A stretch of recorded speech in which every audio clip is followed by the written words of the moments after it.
Hi, I'm here with Timothy Brainerd, sorry, the founder of Body Keys. And we had a discussion earlier about the topic that we're going to bring to you guys, which is power versus force. And it was so deeply nourishing to even touch on what we're going to explore in this conversation. And so I'm really excited to dive in. Yeah, do you want to take it away, Timothy? Sure, yeah. This is the sort of conversation that can expand itself in so many potential directions. I remember when you and I discussed the potential for this topic, and it felt as though, I wish we had recorded that conversation. Yeah. So it has a way of this conversation has a way of having itself. So let's see where it leads today. I didn't come prepared with an itinerary, so we're going to follow the flow of this. I guess what I could do to begin with is share a little bit of my history and explain where a lot of what I hope to be able to share with our listeners today kind of springs from in my experience. Does that sound like a good start? That's perfect. Okay, wonderful. So the topic we're exploring today is power versus force. Ultimately, what I hope that we can do today is to draw some practical distinctions and an awareness of the differences between power and force, and what that can really mean for average humans, you and I, in our everyday lives. So this whole course of inquiry began for me many years ago. I think I was 18 or 19 years old when I first started to train in the martial arts. And this is how it all began for me. It was probably the first true embodiment practice that I had ever engaged in, although at the time I was training in a series of martial arts forms. And my intention at the time was really meditation. I wanted to be able to kind of like slow down a lot of the mental scramble that was happening inside of me. And, I had seen movies and I had seen, these Kung Fu practices and Tai Chi, and I thought, how can I do that?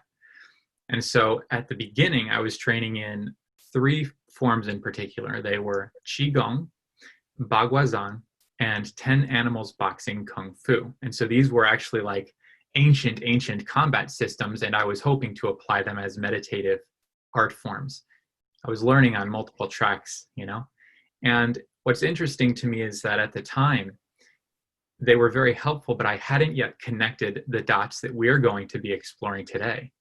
They felt good in the body, and I enjoyed learning what I was learning, but I hadn't yet understood truly what was happening. And it wasn't until many years later, nearly a decade, in fact, later, that I began to realize that ultimately what I was learning was the potential for what I now refer to as effortless power. You see, in the years between that time, I also studied other forms of martial arts, not only these kind of like dance-like Chinese forms, but also some combat systems like Krav Maga, for instance, which is it's actually an Israeli combat system that's pared down to the least possible number of actions that you need to take in order to defend yourself. And so I learned through Krav Maga that there's another side to what I had been exploring earlier on. And I learned that there are two primary pathways when it comes to martial arts. I promise that the story of martial arts connects to everything we're going to discuss today. I learned that there were two pathways. One is known as hard form martial arts, and the other is known as soft form martial arts. Now, hard form martial arts would be something like Krav Maga, something like probably the more typical forms that you would see in the movies or hear about, karate and taekwondo. These forms depend upon speed and strength, okay? You need to be strong and you need to be fast if you want to win in an altercation or survive an altercation. Soft form martial arts do not depend upon strength. Soft form martial arts depend upon this magic of merging. Aikido is another example. Tai Chi would be another example of what happens in these soft form martial arts. And to the untrained observer, when you see two people who are trained in these forms sparring, it looks like a dance, because what's happening is that they're like water. They're learning how to flow with the other's movements. Each one is attuned to the other. Hard form martial arts is not at all concerned with this. It's more like a rock than it is like water. And so what I learned in time is that through applying this elemental quality of water, we can tap into a deep source of power that is not, it doesn't require the same amount of energy that strength does. And I began to draw a distinction between force, which I would correlate to strength, and power, which is something deeper.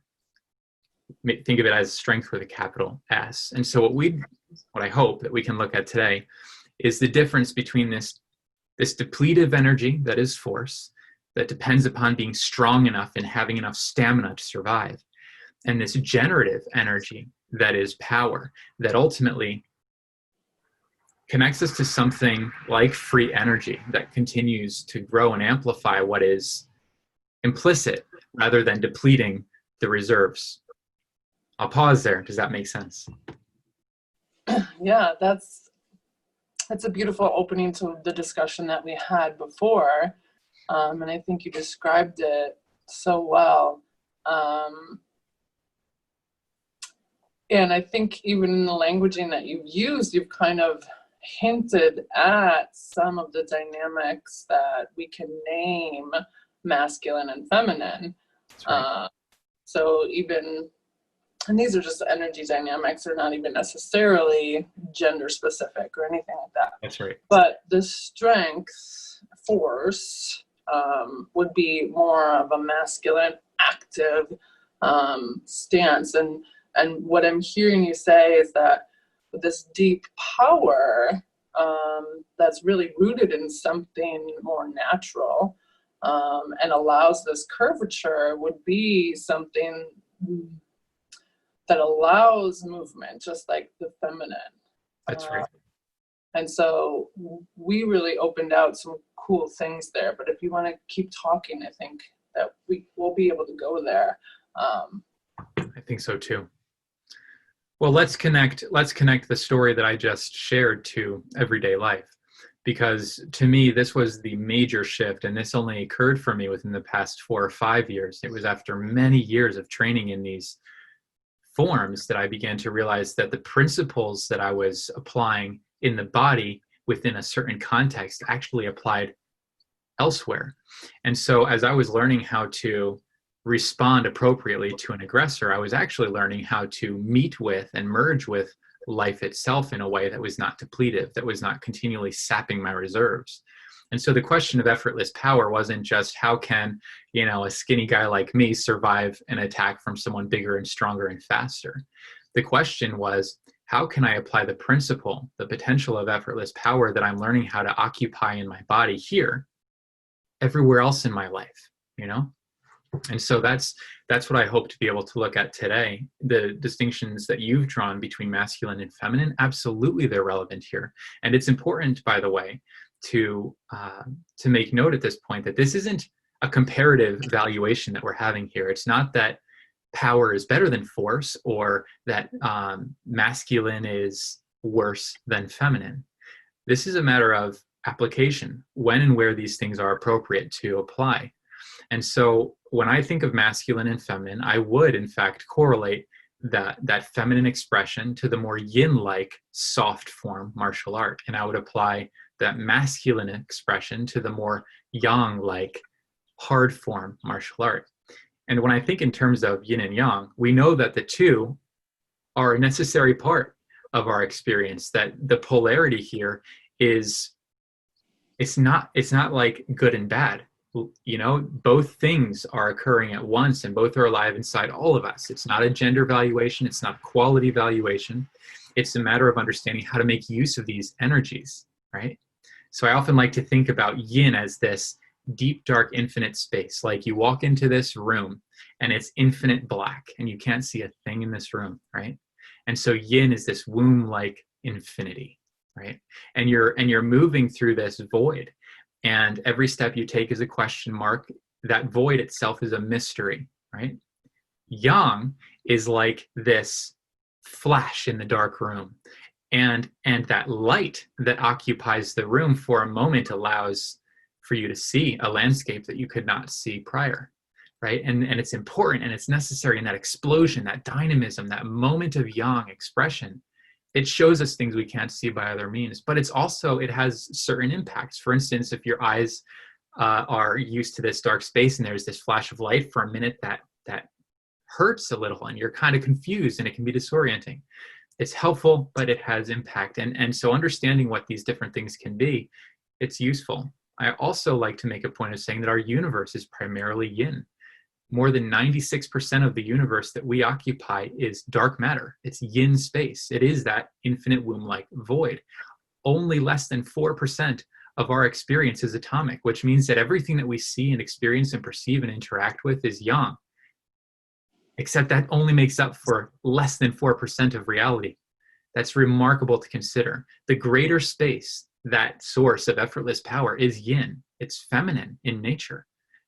What we see and experience and interact with is yang, but it's the tiniest little speck of possibility contained within the greater story. And it's all moving and interacting and communicating and relating.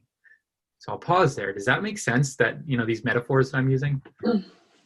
Yeah, and I think it's important to even bring in the dynamic of what's going on now, but also what you said as far as force, or that spark, that ignition of like Mars-like, or the Aries time period that we're in, is such a tiny part of our experience that it's depleting itself in some ways or fashion. And based on what's happening now, because we're going through kind of a death sequence or a die-off phase of that yang impulse or need, or coming from a lack of stability, really, and lack of power and lack of this balance, that we're seeing this regenerative power. Because as soon as we started slowing down as a species, something else was able to come in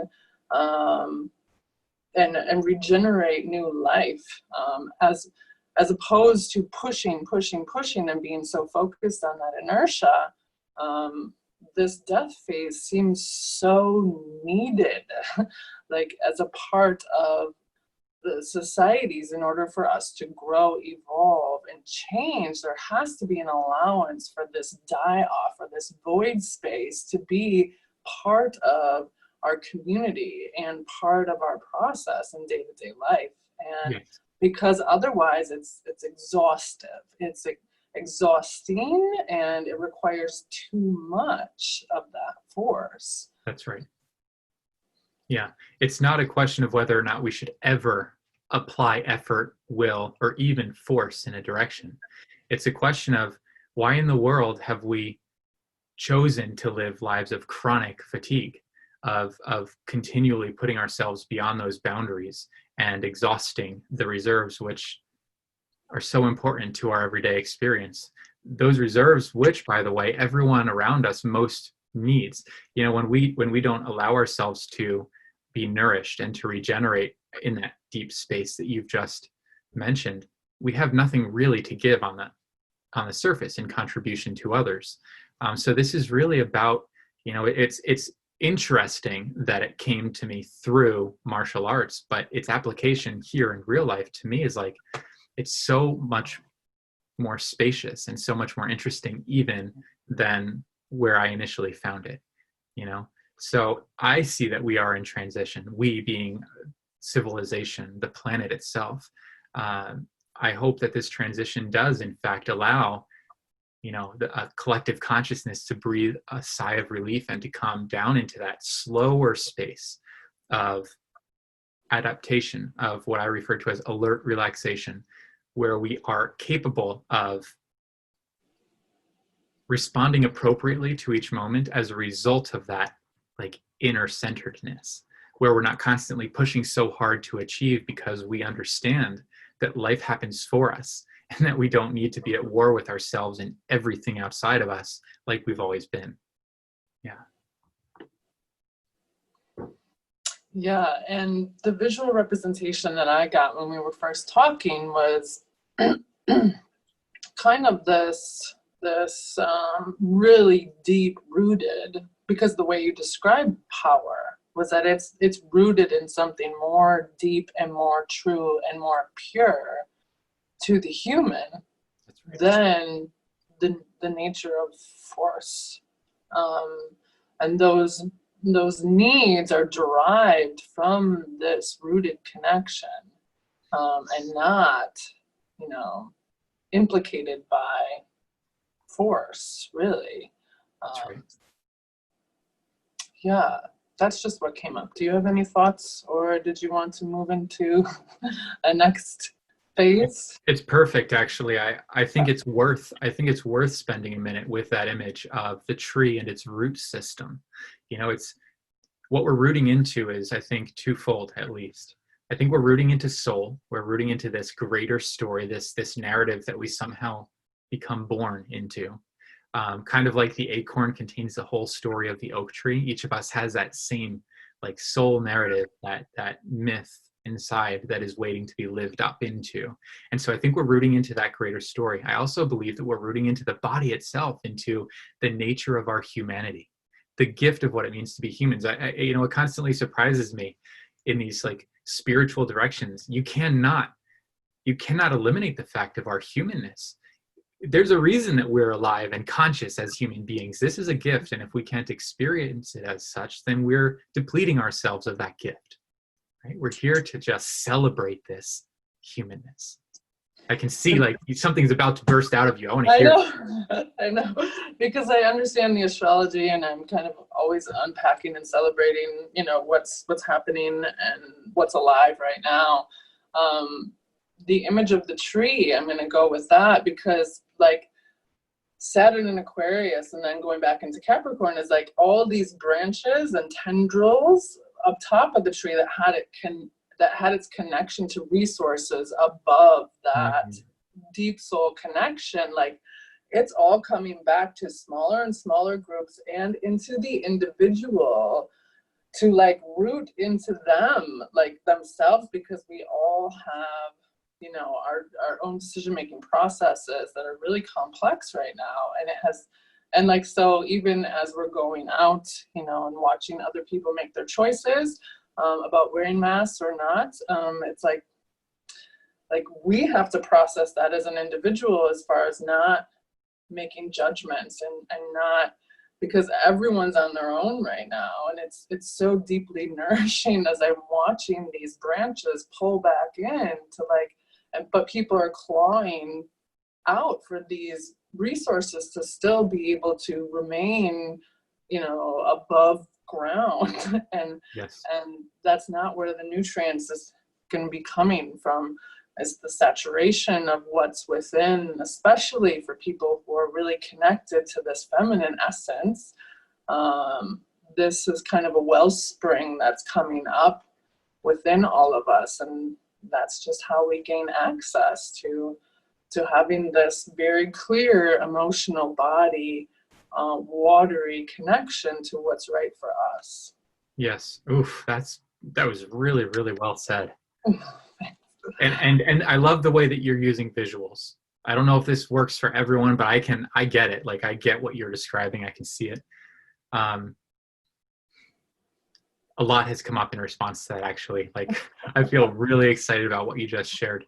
There's a way in which what I'm referring to as force applies itself either as victimization or as aggression. And so you look at, the state of our current social situation, and it's tricky. I mean, it's real tricky. You've got people who feel victimized by what's happening, and they feel like it shouldn't be happening. And so this is depletive. This fatigues us, right? And there is a forcefulness applied to it as well, because it's like you feel aggressed. And so what's left to do besides, fight or flight, or freeze? The other side of it is to aggress, to get out there and make your opinions known and make sure that everyone else is doing exactly what you think they should be doing. And you have a lot of good-hearted people, well-intentioned people, exhausting themselves and ultimately exhausting their relationships in ways that are simply unnecessary. To tap into the feminine essence that you just described is to empower ourselves to make individual decisions that have nothing to do with anyone outside of ourselves, that remind us that at any given time, we are the ones at choice. So whether you choose to do this or do that, or to perceive of it in this way or that way, it is you choosing. That empowerment is precisely what I'm referring to as effortless power, because when we empower ourselves that way, we are standing up into our own shoes. And that's what we're dealing with here, I think, as a collective, by means of our individual stories. Yeah. Yes. I think I think I'm seeing more and more people processing this, because as they're trying to branch out, and even for myself, it's coming all back in. It's coming all back in. There are no more projections that are going to last outside of me as an external resource or source. And so in my own way, it's been so deeply regenerative, and I'm hoping that through this conversation that people are able to reflect and see how to take that back, take that clarity, that choice back into themselves and become whole. And kind of what is the feminine is a surrender into the powerlessness. And then that's where the power actually comes. And that's kind of what I'm seeing as far as like the martial artist. It's like, that's right. Yeah. That's so it. It's a paradox. It actually doesn't make logical sense, which is why it takes so long to train up any of these forms, is because they seem at odds with what we have come to experience as real life, right? And in order to understand what's happening, we have to gain a clear understanding of masculine, feminine, and the interplay between them. It's not masculine versus feminine. It's that the ultimate expression of masculine incorporates, includes, and expresses the feminine essence, and vice versa. The ultimate expression of the feminine essence will always incorporate the masculine essence, because these two polarities are not, in fact, at odds with one another. They aren't even separate. They're just terms that we've used to identify variations of expression. And so I have a silly example when it comes to martial arts for how this is used. The first time that I was learning about this, it was being demonstrated to me, and the guy I was working with, he got real strong like a Marine, and he got real tense and just flexed all his muscles, and he stood there and he said, "Push me." And so I kind of, I pushed him a little. He goes, "No. He goes, I want you to really push me." And I'm going to ask all of our listeners to really kind of imagine this, okay? So I leaned in and I pushed him as hard as I could. And of course, he kind of went flying because he was very rigid and he was easy to push. He said, "Good job." And I apologized because I felt like it's exactly what he wanted. So he goes, "Okay, we're going to try this again." He took a deep breath and he just kind of stood there. He kind of let his shoulders slump and he stood there calm and relaxed. And he said, "Push me as hard as you can." So I did. Except this time he was like putty. This time when I applied this pressure to his body disappeared. He just kind of like this. And this time I went flying because I had applied all of my force to an object which was pliant. He was like water now. And what happened is when I pushed on the shoulder that had been there before, there was a chain reaction that occurred and his arm came around and whacked me upside the head. I never saw any of it coming. It was the first time it had ever been demonstrated for me. And what happened in that moment is that his body took on the formlessness of yin, of that feminine essence. And as a result of the interconnection of all of these, this dance-like symphony of actions that took place, the shoulder was connected to the body, was connected to the arm, and the arm came around, and that yang expression of me getting smacked upside the head was incorporated in that whole dance. But he didn't have to do a thing about it. I did all the work as the aggressor. He just basically became a conduit through which this whole story played out. that's what we're describing here. And it's so interesting to get inside of a story like that, because it happens to us all the time. So often we are the aggressor, and so often we are the Marine. But how often truly are we that second version that he demonstrated for me? Very rarely are we relaxed and settled and centered enough to not get bowled over by the circumstances or the relationships or the events that are occurring, right? This is something new. I'd really like to liken this to the polarity of subjectivity and objectivity, as if they could be separate, as if the play of the feminine isn't informing the object or the masculine objectivity, as if we could pull these two things apart and look at it subjectively or objectively. I think that we can't. That's right. I don't think it's actually possible. But I have some people really trying to make that distinction and only come from an objective stance. And I can't wrap my head around that you could possibly separate these two from the subconscious manifesting itself, as objectivity. And ways I've seen kind of the epitaph. So if we're thinking of like the soul's essence or the life that was lived, and then the epitaph is just the word that sits on the gravestone as the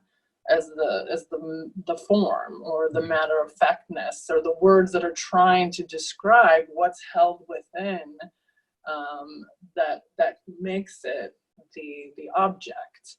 And so I think that's important, because the feminine feels that graciousness. She can feel so much, and there's so much intelligence in that it's not necessarily objective, and it doesn't need to be, and it couldn't pretend to be. And it's almost a heightened level of intelligence when we can feel this information, the same way that I get so much visual landscape. It's like I'm just interpreting that, but it's kind of a configuration of my own interpretation. And yet when I put this into practice with clients, it just, knocks them out of the park. But it really has nothing to do with taking an objective stance.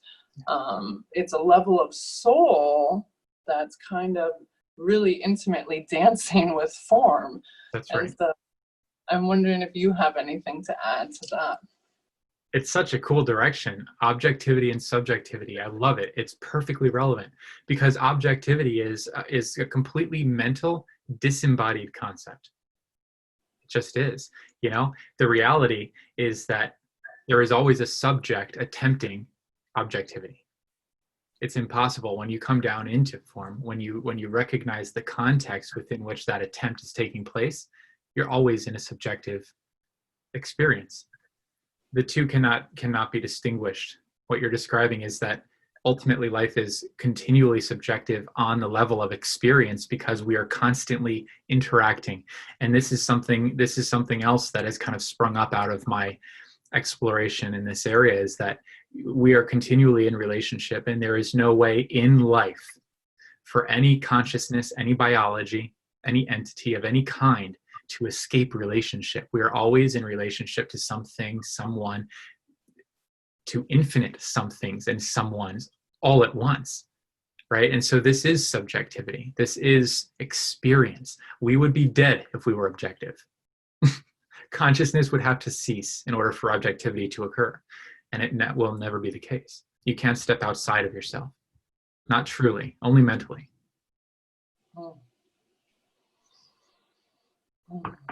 And so what this shows me is that the discussion about masculinity, and especially integrated masculinity, is ultimately a discussion about masculinity and femininity. It's about the polarities as, well, ultimately as not polarities, as one thing that we, I think, have yet to name.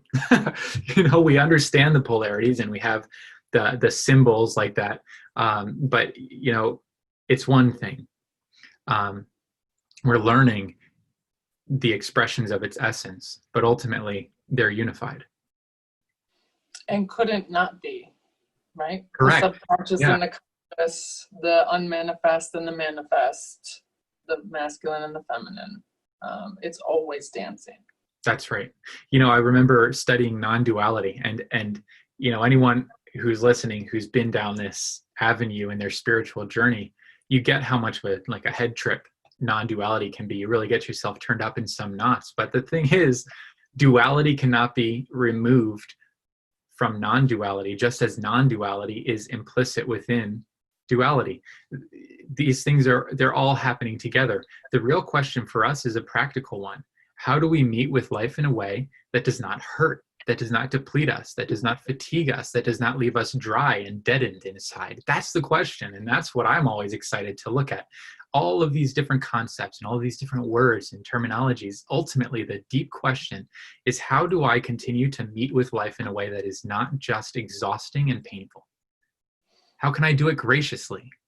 And so the word that arose from me as a result of this is the word elegance.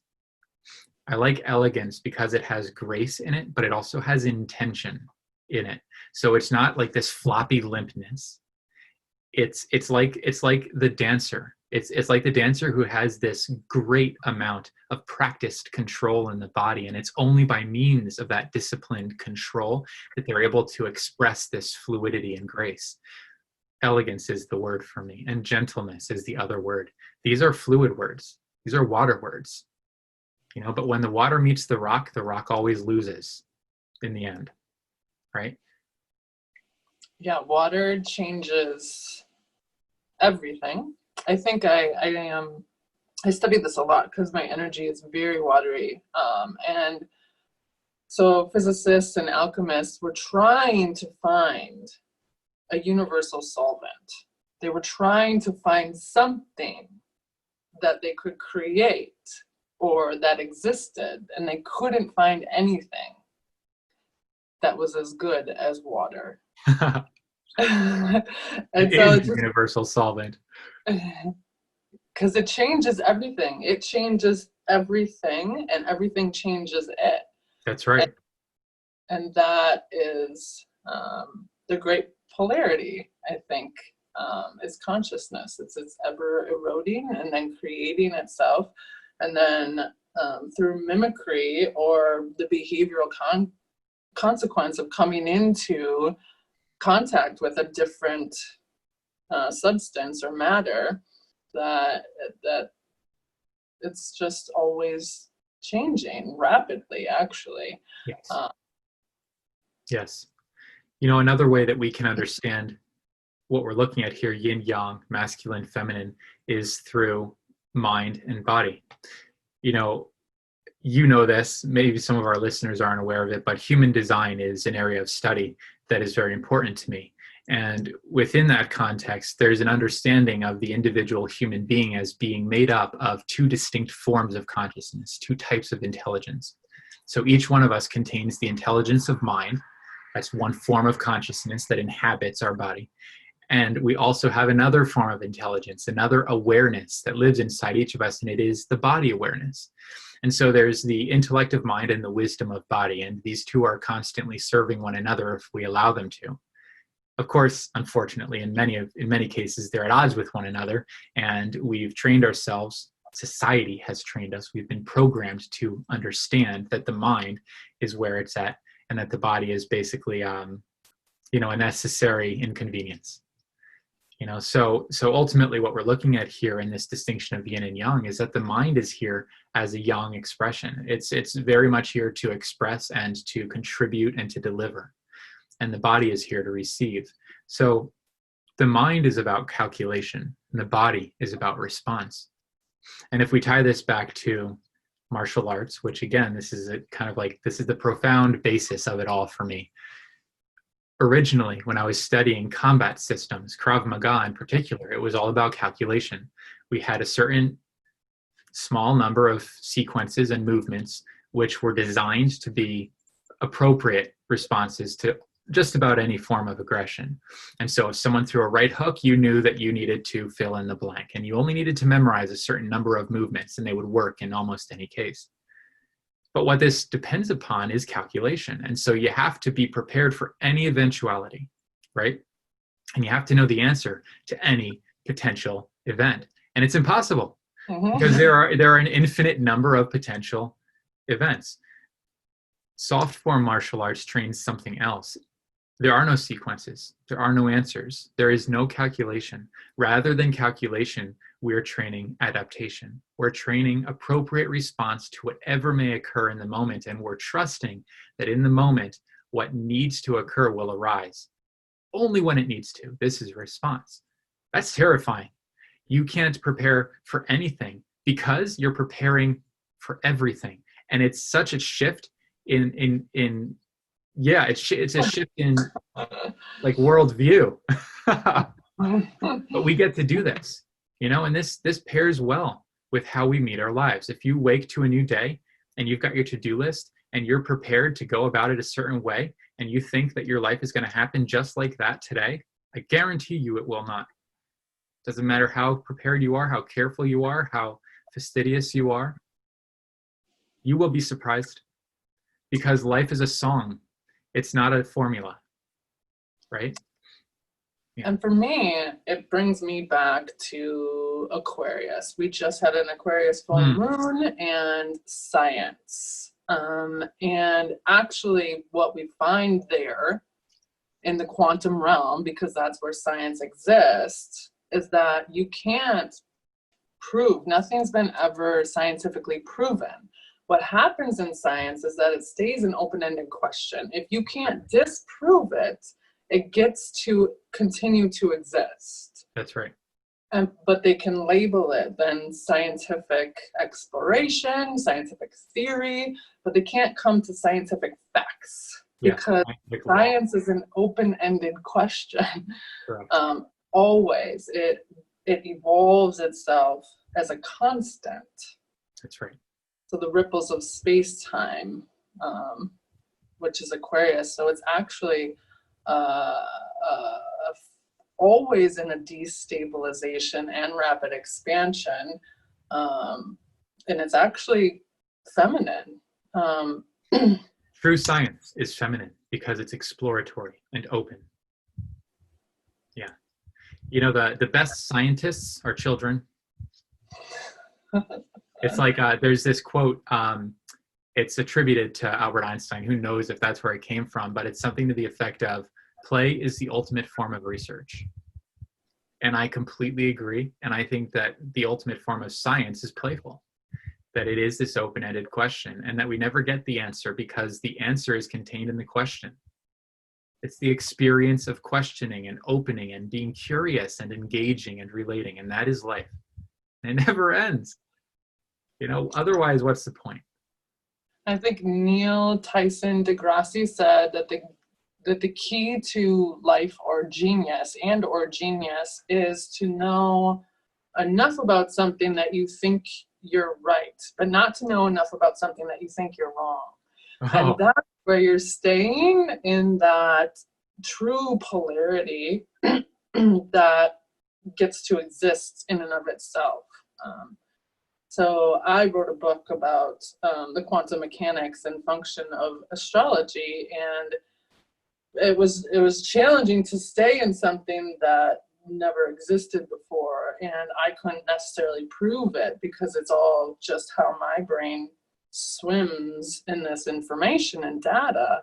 And so it's challenging to then keep it on the level of existence when we don't know. And I think that's what we're coming into. I just saw a Netflix trailer about a new series that's called Unwell, that is attempting to take down the $1 trillion wellness business, saying that tantra is wrong, essential oils are wrong, and that I just had this anger come through me as far as, because they're saying the danger of keeping this an open-ended question is resulting in the failure of so many practices. So they're giving like lived experiences of people who are having consequences when they're taking things into their own hands. And I think there's more consequences when we're not. I think we need to look at the statistics about what happens when we don't. Yeah. And when people take science as an object reality, they're doing so much harm. I agree. It's irresponsible. Even logically, it's irresponsible. And this is the part that I just love. There is a logical inconsistency in the application of logic as we see it. You know, it's like if you bring your attention with any amount of care or awareness to what's happening in what you just described, it's clear that it's irresponsible to trust that what we see as scientific truth or scientific law, it's irresponsible to believe it entirely. Because not long ago, 50, 100, 200 years ago, the whole scene was set in a completely different way. And everything that we believe now, first of all, it didn't exist then. And everything that they believed then, which we know better about now, was the absolute truth. It's something worse than ignorance to believe so strongly in, these authorities. It's irresponsible. I think that's the most careful word I can apply to it. I have angrier words I could apply to it, but at the very least, it's irresponsible. If you're paying attention, you have to keep the question open. You have to keep looking. You have to be prepared for surprise, pleasant surprise too, but you have to be open to learning. And when we submit ourselves to these authorities, it's lazy. And that is, it's also disempowered. It doesn't give us anywhere to turn. But what it does do, and this is why it makes so much sense for so many people, is it gives us someone to blame when it doesn't work. The trick with pursuing the course of inquiry that we're describing here is that when we empower ourselves, we are the only ones to blame. We become empowered and responsible for our own life. And this is terrifying for most. The question being the answer. That's right. Like It all comes back in. That's right. It's a pretty terrifying space. It's a space that I don't think you occupy without a great deal of courage and curiosity and will to live. It feels, because I'm so quantum, it feels like hyperspace. It feels like you're in and at least, this is in quantum physics where we start getting into hyperspace, is a fourth dimensional space, whether it's a sphere or a cube. That's where we start getting into, oh my gosh, this is moving at a level that I cannot control anymore, and I'm not That's right. in control at all. So the linear thought process moves into quantum space starts to in a four-dimensional sphere or cube.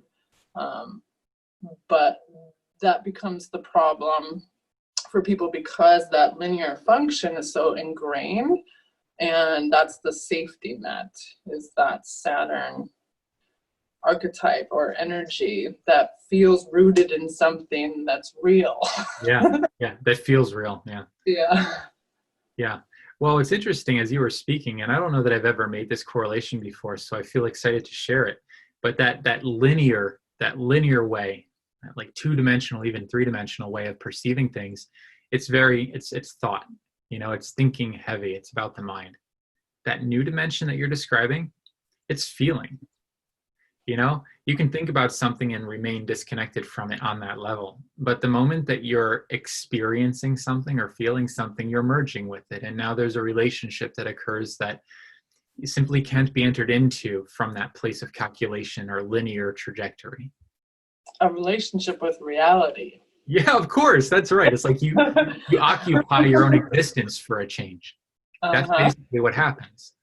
Yeah, I mean, we call it quantum, we call it fourth dimension. We've got a lot of different ways to understand it, but ultimately it's simple stuff, man. And yet again, we're brought down into the experience of the human body, the human being, waking up to your own life every morning. You know, it's simple stuff, but it has dramatic impact if we occupy it, if we can become present to the gift of our own existence. Yes, because that's kind of where we get out of the mind and into the body, because that sensation guides us, whether it's an essence or that emotional connection to something that's actually reality. That's right. True reality, because it can't happen in the mental construct. That we have our own innate wisdom and counsel within us, as we're moving out of that old framework, and out of a pathological state. You know, we're really moving beyond anything that we can inhabit as safe or secure or normal. Yes. For lack of a better term. It's perfect what you described. You're describing response. That's what it is. It's the difference between calculation and response. And so kind of what I'm beginning to see here in this conversation is that we're crystallizing these categories essentially. And it makes sense. We're discussing power versus force. And when you look at the category of power, we're learning about how power is a space of response. Power is generative, not depletive. These are words that we've learned about. Power is subjective. Power is yin. Power is feminine, right? And when you look at force, you can begin to get a sense for some of the words and ideas that fit under that category. So force is depletive, right? Force attempts to be subjective. It tends to be intellectual. It tends to correlate to the mind, right? And so I think it's useful to have these categories. In fact, one of the things that I kind of brought from my own experience to this conversation today that I felt excited to share was kind of like an even more pared down version of this power versus force discussion, which is something that I refer to as red and green. So I'm always attempting in my work to do two things. One, I want to come down into the body and I want to live inside of the idea. I don't want it to be up here in the conceptual cloud. I want it to be something I can get inside of in order to determine if it has lived value for me. The other thing that I'm trying to do is to simplify it to a degree that a child could understand it. So red and green, you know, we get red and green. Red light, stop sign, you're halted, you're stuck, right? Green light, go, there's momentum. So for me, power is green. It's a green state is what I would refer to it as. And force is a red state. Ultimately, it's depletive. We're going to run out of juice at some point, right? Grinding to a halt. We could go on and on and on with the specific experiences, concepts, principles that fit under one category or another. But we're learning, even just in this short conversation, just how full those simple categories can actually be in terms of what they show us about our experience. In other words, you can feel the difference between red and green. And this is what I'm aiming for. You described sensation. Absolutely, you can feel that stuck tension, the constriction in your body that equals the red state. And whatever it is that you're doing or believing or thinking or talking about or committing your energy towards in that moment, your body is going to tell you, this isn't working, and it'll clench up and say so. In the same way, you'll feel that generative space, that flush of energy that is momentum, that is that green state. You'll feel what it means to be connected to power. Power and force are, it's a cool name for this conversation, but they're exceptionally practical principles that we're describing here, and you can feel them in your body moment to moment. I think when we first talked, towards the end of the conversation, and I want to touch on what we talked about or how we brought it all together as far as including both of our excitement for it, was the power that came through that green light as far as how we felt about this exchange and this conversation and going forward. And it felt so intriguing and important and alive, really alive. But it was a cyclical or spiral. That's it. We got there towards the end as it wrapped itself together. but it wasn't an intention, or we couldn't have foreseen, that level of heightened experience or exchange, or said, I want to have this, and then had that expectation and not had it been so powerful. That's right. That's what I'm referring to as a surprise. When we allow life to be a mystery, whether it's a conversation like we had before, or the conversation we're having now, or what it is that we're going to do with our day, when we give it the space to be something unknown, we end up in a better place ultimately. Life happens for us when we allow it to, but when we're so focused on getting it to fit into that linear trajectory and saying, okay, this is going to happen and then this, we find ourselves continually and unpleasantly surprised. We get the choice though, and it's all about the setup. It's about the inner space that you're occupying as you meet life. So I love what you said there. Yeah, we hopped on that call and it became something, but it became something because each of us was open to allowing that. If I had showed up to the call with an agenda, it would have gone a different way. And if you had shown up on the call with like the plan to like convert Tim to join this, this summit that you were building, it would have gone a different way. Instead, we both showed up and let it become something else. And it's that very thing that I think we both felt so excited to like ride into the conversation today. So we're demonstrating it in simple ways here. But I really hope that anyone watching or listening to this conversation can begin to get a sense for just how applicable this is to anyone's life at any time. This is about how we move through the day. It's about how we meet our own lives. So we get to live inside the mystery, and we get to be surprised, and pleasantly so. And life can happen for us, but the only way for that to occur is if we live our lives in response. If we're trying to figure it out, we're going to be disappointed. It's over and over again. We're going to be so devastatingly disappointed. And I'm speaking this as someone who continues to do that, to work so hard at figuring it out, whether it's how am I going to pay rent this month, or, where will I live? I don't like where I'm living now. Should I move? Or how will I be productive today? All of these silly questions that we wrap ourselves up around, and I continue to do it, even though I know that there's an easier way. So we're looking at how to tap into that easier way. And ultimately, we're beginning to ask how we might go about doing that more regularly, so that what was chronic depletion, chronic fatigue, exhaustion, and ultimately dying can become something life-giving and fluid, something with energy and momentum in it. Yeah, because in order to actually understand the disappointment, you would have to be really honest about if you're even just living in disappointment as a constant state, because you don't truly understand what is nourishing, regenerative, or available, or valuable. So those branches are forcing you, and maybe force isn't the right word, maybe it is, to bring it all back in, to see how right now we are ungovernable, and to live from that state of like coming back in and governing yourself. Yeah. And taking that position as your own authority and your own connection. I think we're moving into a really tangible experience, actually, because as the soul becomes embodied, or that feminine essence, or soul connection, whatever you want to say, that emotional connection starts to resurface and become more of a moving player in your life, the things start occurring naturally. Yes. Within that dance. And that's so right. It becomes a nurturance of more feminine, more unknown. And the objects just kind of take care of themselves.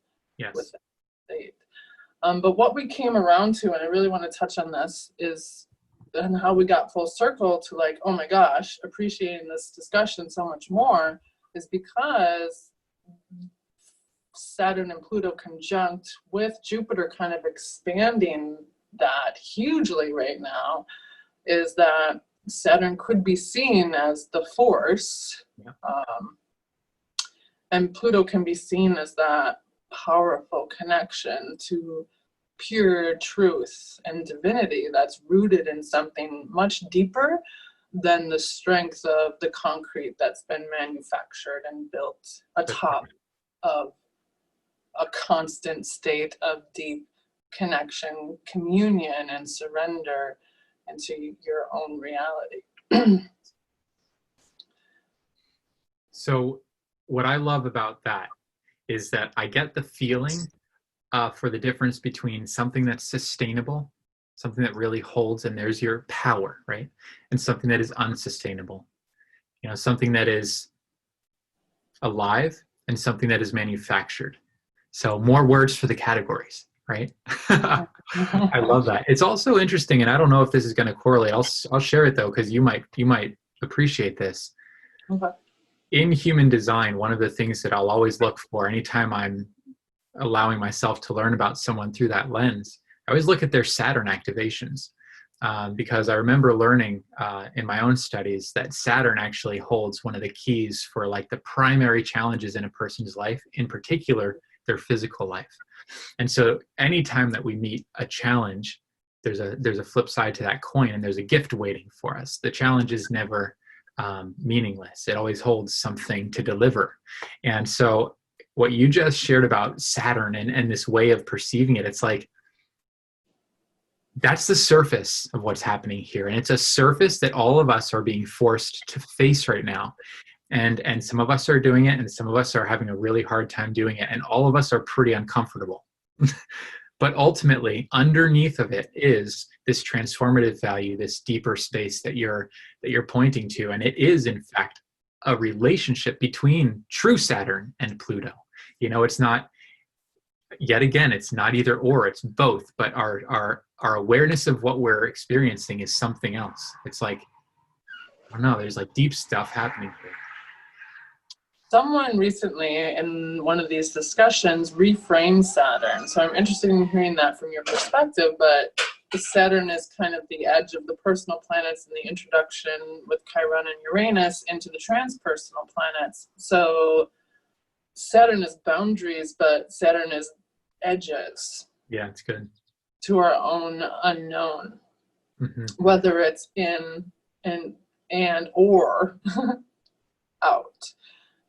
And so having that lens, and even with human design and astrology, it's like we need to depersonalize a lot of this stuff. We need a way to depersonalize it, to transcend the personal self. But that is a way that we can also bring it intimately back into our known atmosphere, our own atmospheric pressure. I'm just like channeling now, but I'm wondering, what is your understanding of exalted Saturn or true Saturn? I like that. Well, first I should say I've never once ever spoken the word like true Saturn. That's coming out in this conversation. Okay. So it's not like a thing for me. It's like happening. Okay. But I like it. And if Saturn, if we understand it the way that you just described, which I really like, by the way, and we understand that it has boundaries or edges, then we can get a sense, oh, hello, we've got a visitor. Hi. Can you go on your iPad for a little bit with your sister? My iPad? Well, hers. I'll be done in just a few minutes. I want Okay? my iPad. I know I'm on it. On your phone. I'm on it. Can you go play with your sister for a little bit? Ooh. Do you We want can my be phone? almost done. I know. We are, but Play a game though. okay. Take this. Uncle Sissy. Okay.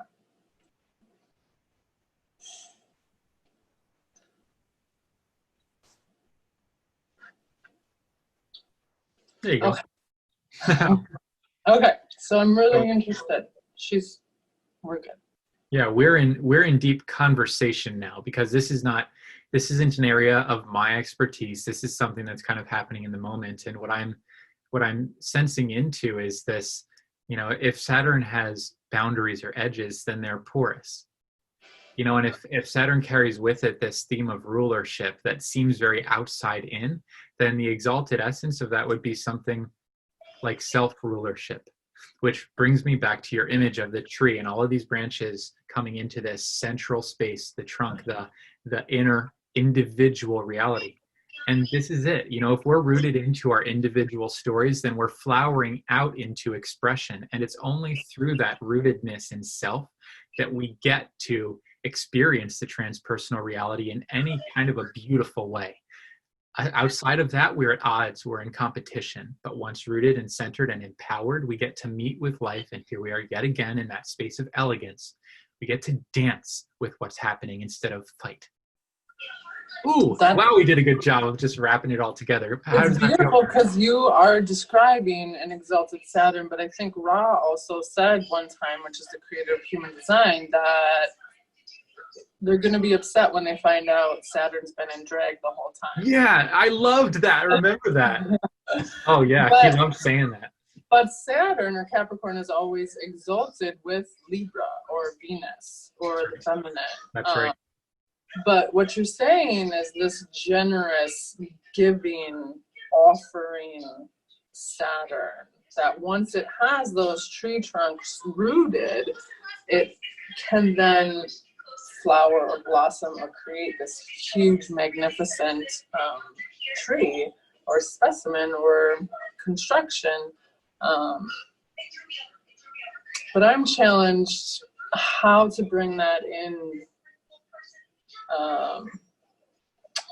through the destruction and chaos of the old system into the new, less integrated Saturnian race, because human design speaks of how we're moving out of a Saturnian race time period. That's right.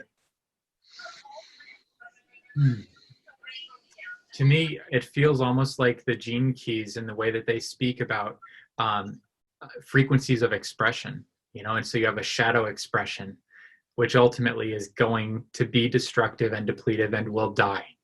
And then you have the rebirth into the gifted expression and this new frequency of the same essence, right? And that's kind of what I think is happening here. It feels to me like a death and rebirth process, and so Father God is oh man, I struggle to say this because if my parents hear it, they're not gonna like it. But ultimately, Father God is put to death, and Mother God is returned to her rightful place. Mother Goddess rather. But ultimately, in the end, God is not a gender. It is that Tao, that open space that includes all of it. And so Saturn is neither this nor that. It's both things, and there's a transition or a process or a movement, a story that's occurring, and every piece of the story matters. And so, yeah, it's artificial and it's a hard-edged ruler, and it's everything that emerges on the other side of that crumbling. Does that make sense? And what I'm hearing or sensing into is that the self then informs what's constructed, or the feminine informs or dictates or transposes what's being created as boom. There it is. Potential. Yes, that's it. That's it. It is the womb. So in our image of the tree, the fertility of the earth is yin, mother, feminine. And then the expression and the flowering of everything that is shared in contribution to the world outside is the integrated masculine expression, and it contains the life force of everything in the soil. They're not separate. Right? There it is. So it's moving beyond the castration, the Saturn castration of Uranus, of the higher planes, of the higher states, of the disconnection and disembodiment, disenfranchisement, and integrating all of that into our known universe because the universe is expanding so fast. Like, it wants to know itself, right? It wants to become discoverable. And I even put together like a quantum physicist perspective on narcissism and how the universe. Okay. Can you ask your sister? She's gonna help you. Of how it was hiding for such a long time. It was undiscoverable. Go talk to your sister, okay? Please ask her to help you.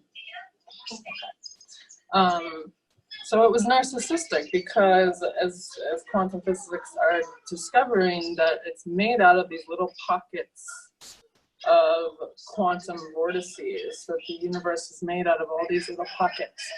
But it's okay if I get a lollipop? No. Fine, for now. Oh, she's good. He snuck that right in. We have to, finish up. So, so things that are fine or things that are not fine are suddenly fine. So, Yeah. for now, yeah.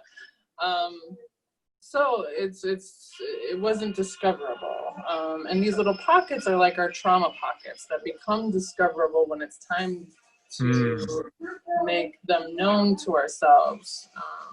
As we're growing larger, the soul can handle, or it's time, through the function of Saturn, which is time, which is this interlocking and connected grid that dictates time. It's not linear.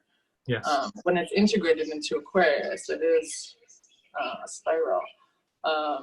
But it doesn't,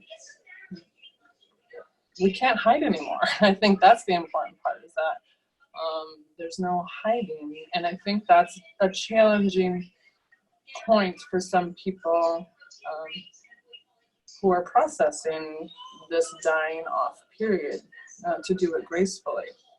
Yes, I think you're right. It is becoming more and more difficult to hide.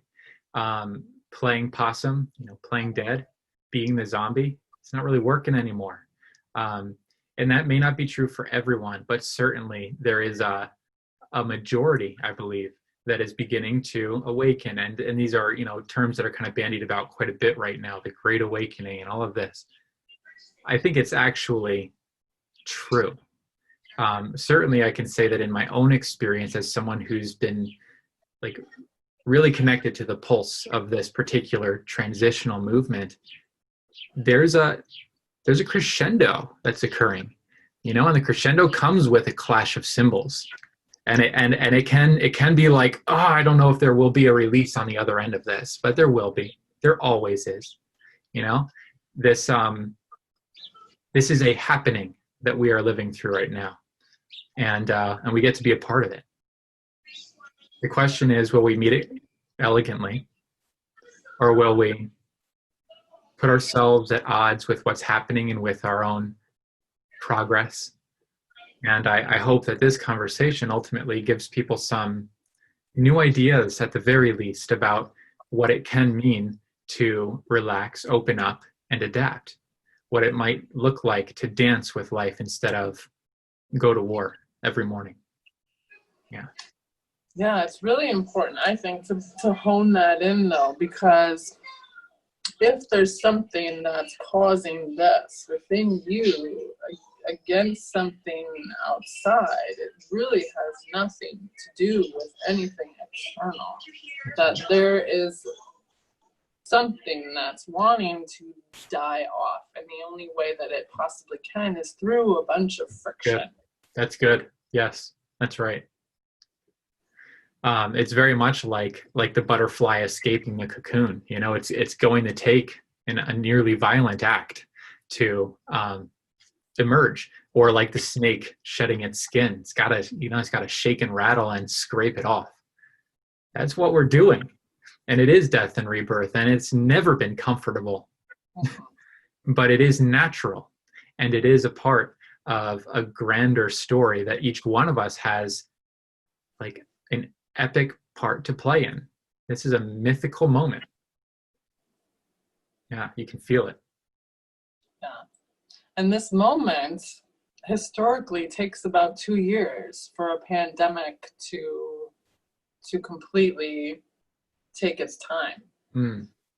So the moment is going to be a long moment. It could potentially, and yet it'll still be a blip.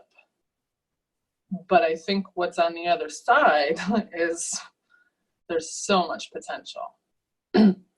Oh yeah, and even that is like honed into such a fine point, because beyond anything that's happening right now is another like evolutionary transition that's occurring, and I'm confident that that cycle is held within a larger one. And you know this through astrology, like it's always happening, which is why we can't get so stuck on what's like right in front of us, because there's always a wider view that allows us to get into the music. You know, it's why I use these poetic terms. I'm not trying to be cute.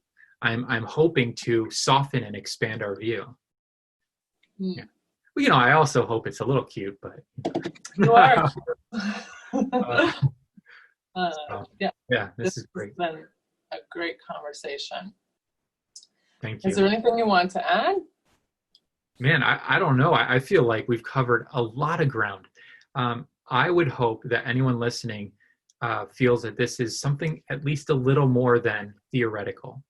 I hope that somewhere in this conversation are hidden, secret tools and resources for getting into the body and meeting life in the way that we're describing. I know, because I know you well enough at this point, and I know me and my story, I know that we've been proactively learning how to live inside of these ideas. I guess I would want anyone listening to know that if they need support in doing that, they can reach out to you or to myself, and they can get the kind of support, practical support, that they need to start living up into their own story in exactly this way.